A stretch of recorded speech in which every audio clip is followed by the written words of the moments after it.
So I just wanted to take a moment and build briefly about the Charlottesville VA and mainstream media video, because a lot of people have been reaching out to me via email. Some people have left comments, and I wanted to address a frequently asked question by that segment of the white population that are really genuinely interested in what they can do to help provide solutions.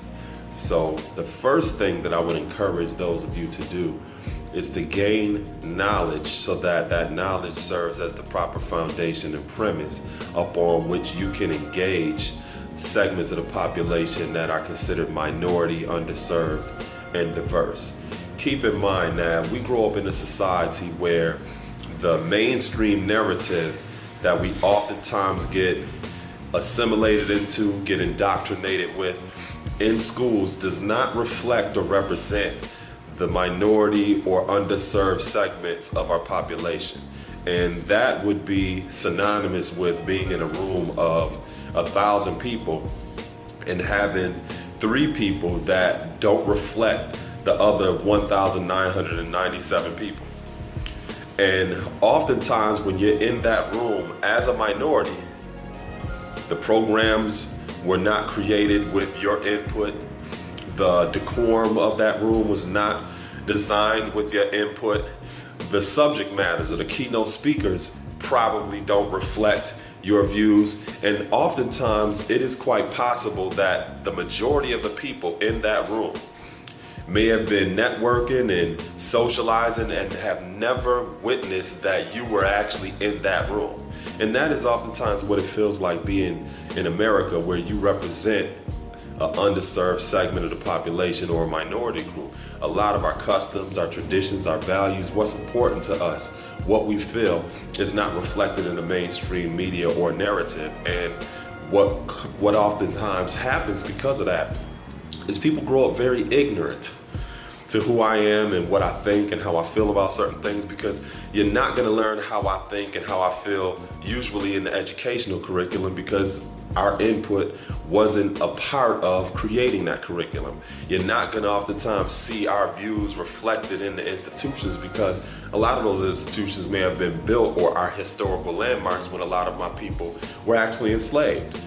So because of that, you have a lot of people in this country that are completely ignorant to who and what we are.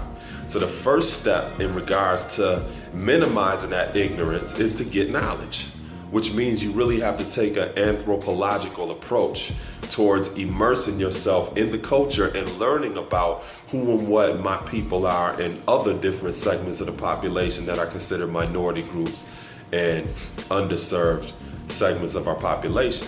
So gaining that knowledge builds a proper foundation so that you can make wiser decisions in regards to how you interact, how you approach, and how you engage other people.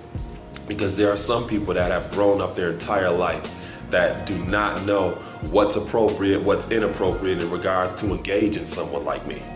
They may not know what may offend me as a person, because they're not learning any of this, and they're not being required or encouraged to learn any of this. So unfortunately, there's going to be consistent situations where you overstep those boundaries because you don't even know what the damn boundaries are. You're going to offend because you don't know what is offensive.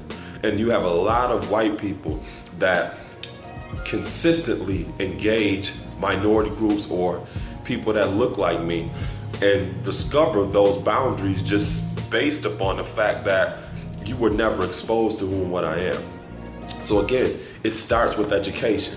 It starts with building the proper foundation where you can learn about who and what our people are and other segments of the population that are minority groups and underserved. And it is from that place where you begin to understand what's equitable to us. You know, our journey, not only here in America, but our journey globally. You begin to get a better sense of what would be fair. You know, what does freedom mean to us? A lot of our values, what's important, how we feel about certain things. And from that place of knowledge, you have the proper facts and foundation to make wiser decisions in how you interact and better understand who and what we are. So it starts with education. If you got small children, start educating them. Expose them to a lot of our writers, a lot of our music, a lot of our customs, Ask questions. We'll tell you what we like, what we dislike, what's important, what's not important to us. And the more you could better understand who we are, we could create a culture of competence where we can equalize this playing field in terms of power dynamics in this country. But it starts with education. So I will, this was inspiring, empowering, it was educational, and gave those of you a little bit more information in regards of what you can do. Start where you are as well. You know, you don't have to necessarily be an educator like myself. I teach preschool and also have an after-school program where I work with 9 to 12-year-olds. I've been doing youth advocacy for over 20 years, but that's my niche. That's what I do. You know, it doesn't matter if you work in retail or if you work in a factory or if you don't work. You know, you have a disability. It doesn't matter where you are. You can start where you're at, becoming more educated about who and what we are. And from that place, do what's necessary in order to help bring about some equity or some equality and some justice. Peace.